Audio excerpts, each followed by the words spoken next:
안녕하십니까. 저는 학자이자 시민운동가로 지난 30년간 시민과 시민사회를 연구해 왔습니다. 그런데 지금 전 세계적으로 나타나는 시민사회의 변화는 이전과는 전혀 다릅니다. 개인이 바꾸는 세상으로 나타나는 그 변화는 그럼에도 여전히 불확실하기 때문에 저에게도 어렵고 무거운 연구 과제입니다. 저희는 SBS와 함께 진행한 이번 연구를 통해 이런 현상이 왜 지금 나타나고 있는지 그 특징을 알아보려고 합니다.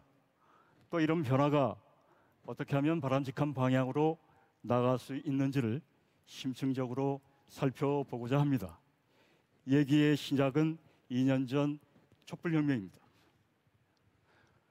대통령 탄핵으로까지 이어진 촛불 집회가 개인들에게 큰 영향을 미쳤습니다. 저희가 이번 시민사회 변화 가운데 가장 관심을 가진 미투 운동과 갑질 폭로의 사례 또한 2년 전 촛불 집회 경험의 영향을 크게 받았을 것으로 보입니다. 제가 지난해 7월 한국갤럽과 진행한 전국 설문조사를 결과를 보면 촛불혁명 집회 기간 20대 이상 성인 가운데 8.8%가 한 번 이상 집회에 참여했습니다. 성별로는 큰 차이가 없게 나왔지만 세대별로는 차이가 뚜렷합니다.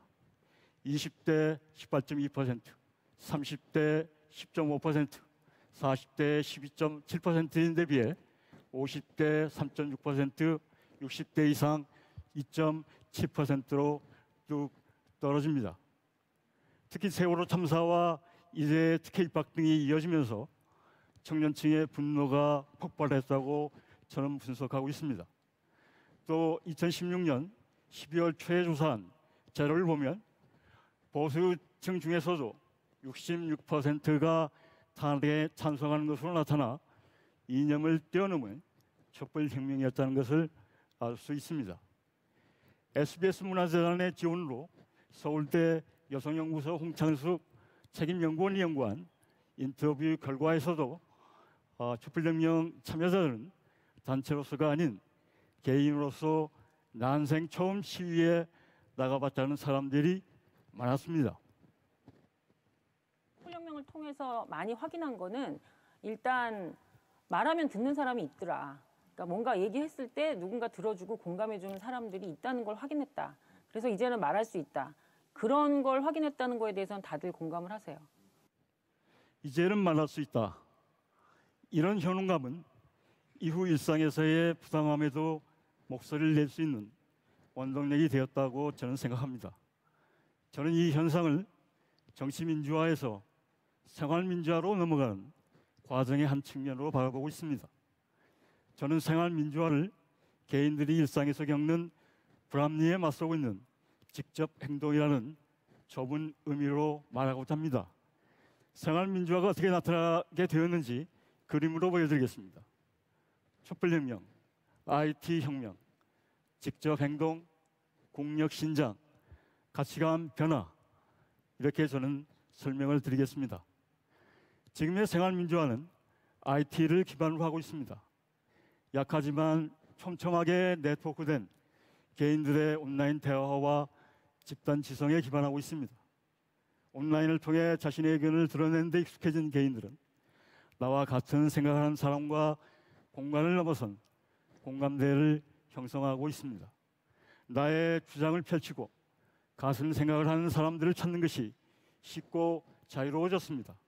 그럼으로써 생활 민주화를 보다 직접적으로 요구할 수 있는 기반이 마련되고 있습니다. 역시 SBS 문화재단의 지원으로 이루어진 경희대 이종혁 교수팀의 연구를 보면 다른 어떤 요인보다 여러 사람들과의 공감을 바탕으로 한 고발자와의 연대의식이 온라인 대화와 오프라인 대화는 물론 참여에까지 영향을 미친 것으로 나타납니다. 대의민주주의에 대한 불신도 생활 민주화를 바라는 시대적 요청이 되고 있습니다. 국회, 정부 등에 계속 실망하다 보니 남이 나를 대변해 주기를 기다리기보다 내가 직접 나서 행동하고자 하는 직접 행동주의가 부상하는 것입니다.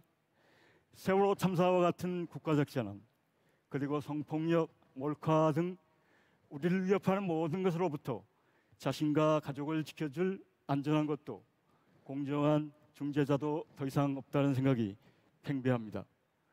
믿을 수 있는 것은 오직 자신뿐이라는 인식이 생긴 것이죠. 양극화와 저성장, 4차 산업혁명으로의 산업 패러다임의 변화까지 나의 일상을 위협하는 불안이 되고 있습니다. 이들이 개개인의 생존에 직접적인 영향을 미치게 된 것도 부당함에 목소리를 높이게 한 요인이 되고 있습니다. 또 정치, 경제, 사회 전반에서 국력이 신장됨으로써 지금의 생활 민주화가 진행될 수 있었다고 볼 수 있습니다.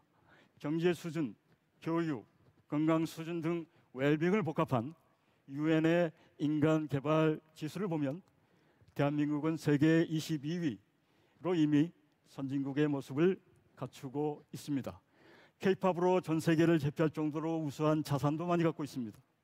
위안부 할머니들의 굴하지 않는 저항 정신도 위대한 역사로 기록되고 있습니다.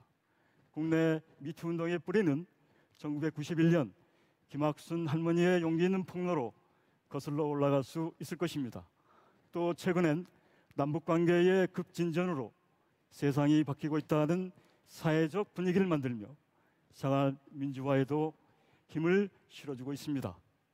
끝으로 가치관의 변화로 생활 민주화 전체 그림을 완성하고 싶습니다. 세계인의 가치관을 조사한 세계 문화지도를 함께 보시겠습니다. 한국은 일본, 중국과 함께 권위의 전통에서 벗어나 합리적 가치관으로 이동하고 있습니다.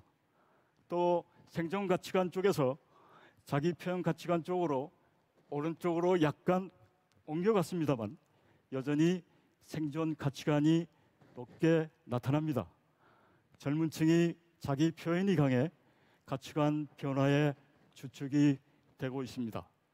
따라서 지금의 미투 운동, 갑질 추방이 기존 권위의 장애물을 넘어 더 나아가 생존의 허들까지 뛰어넘어 진정 의미 있는 변화로 발전할 수 있을지는 아직 잘 모르겠습니다. 잘 알 수 없습니다. 다만 분명한 것은 일상에서의 부조리, 불균형한 권력과 폭력을 둘러싼 구태와 악습을 추방하고자 하는 생활 민주화를 요구하는 국민들의 목소리가 높고 우렁차다는 것입니다. 이런 시민사회의 변화는 더 이상 무시하거나 누를 수 없는 새로운 상식이 돼가고 있습니다. 감사합니다.